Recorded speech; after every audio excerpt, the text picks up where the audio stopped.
Good evening. This is a quick rundown of the basics of Elliott Wave and Fibonacci.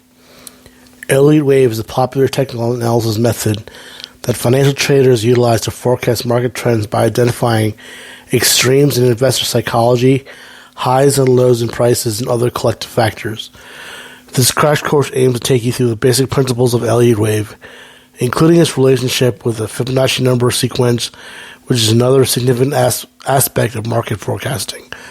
The origin of Elliott Wave. The Elliott Wave principle, developed by Ralph Nelson Elliott in the late 1920s, provides a detailed description of how groups of people behave. It reveals that mass psychology swings from pessimism to optimism and back in natural sequence, creating specific and measurable patterns. The five-wave pattern. One of the fundamental concepts of the Elliott Wave is the five-wave pattern. This pattern, which progresses in the direction of the main trend, is followed by a three-wave corrective sequence. The five-wave pattern consists of three impulsive waves, 1, 3, and 5, and two corrective waves, 2 and 4. The corrective three-wave sequence. After the completion of the five-wave pattern, a three-wave corrective sequence typically follows. This sequence, labeled as ABC, often takes a zigzag shape, symbolizing a counter-trend interruption.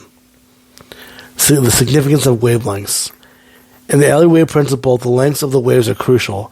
For instance, in a typical zigzag formation, wave A is usually the same length as wave C. Similarly, wave B generally retraces around 0.618 of wave A.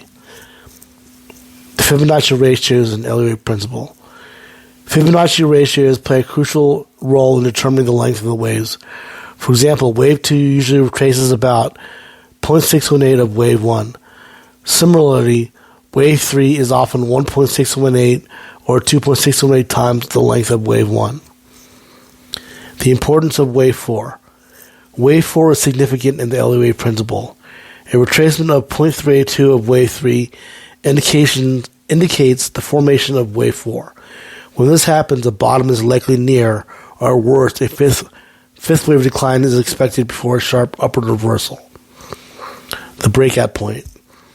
A retracement of 0.786 of a completed ABC zigzag is typically a breakout point.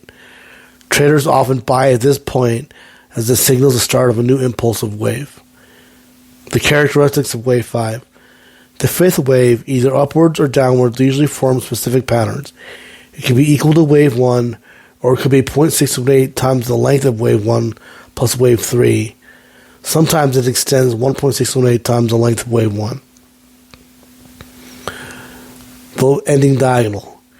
An ending diagonal is a special type of wave that occurs primarily in the fifth wave of impulsive sequences. This wave takes on a wedge shape and has 5 subwaves labeled as A, B, C, D, and E. This pattern often signals a significant reversal. I call it the crown jewel of bottom formations.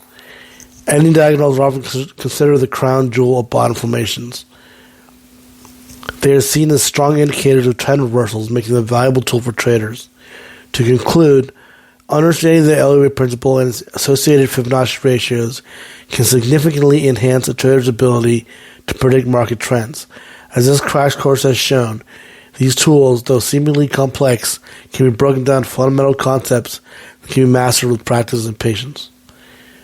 Here's a quick rundown of the cheat sheet. Wave 1. The first wave up or down in a new trend. Usually I measure how far this wave goes, wait for the wave 2, and from there it gets easier as to how far the next move up or down goes. Wave 2. The retracement of a down or up move. Usually, wave 2s retrace between 0.382, 0.50, 0.618, and as much as 0.78 of the wave 1, but can, at times, retrace further, but cannot break the low of wave 1. Wave 3. The most powerful wave of a down or up move. Usually, this wave measures 1.618 times the length of wave 1, and at times 2x, 2.618, or as much as 3.5x. The 0.382 upward 4.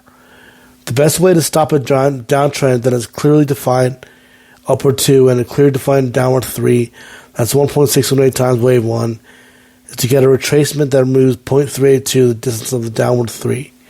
This is a wave 4.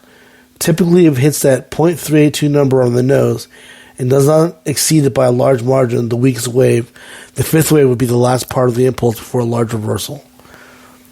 Wave 5. Wave 5s almost ceased to exist to the upside in the past few years, but occur way more frequently to the downside. Wave 5s occur on this formation. Wave 1, Wave 2, 0.618 of Wave 1. Wave 3 is 1.618 of the downward Wave 1. Wave 4 is 0.32 of downward Wave 3. And Wave 5 doesn't hit the low of the downward 3 and traces above the Wave 4 truncation. Wave 5 equals Wave 5. Wave 1 equals Wave 5 measured from the top of Wave 4, or 0.618 times Wave 1 plus Wave 3. From the top of the Wave 4, that was 0.382. Wave A, or just A. The first wave in a downward or upward correction. Waves B and C follow. Wave B. An upward or downward correction that takes out everybody and can retrace between 0.382 to 0.618 of Wave A. Usually light volume tips it off. Wave C. The last wave of an upward or downward correction. This wave can be between 0.618 to 1.618 the length of Wave A. Zigzags. Zigzags form in an ABC pattern. A wave is the first wave down, B wave retraces 0.618 of the A wave drop, and C wave typically equal in length to Wave A. 80% trade setup is on a 0.786 breakout. 0.786 breakout. After 5 waves down or an ABC zigzag pattern, the 0.786 breakout occurs if the rally off the low retraces 0.786 times the length of the corrective wave to the upside. 0.618 support. Best trades are the Wave 1, Wave 2, Wave 3 pattern. Wave 1 followed by a corrective Wave 2 that holds 0.618 of the distance from the low of Wave 1 to the high of Wave 1, followed by a Wave 2 move that retraces 0.786 of the entire Wave 1, sets up a Wave 3, which is an 80% trade setup. 3 of 3. This is the best wave to go long on. High beta stocks rally like crazy on them, on the 3 of 3 waves. Previous Wave 4. The previous low point of the previous Wave 4 is where many corrections stop. A strong support level can be found at the low of the previous Wave 4. Ending diagonal. An ending diagonal formation is the crown jewel of all downtrend stoppers. Every time I've seen one, it rallies and is very powerful. It forms an ABCD pattern.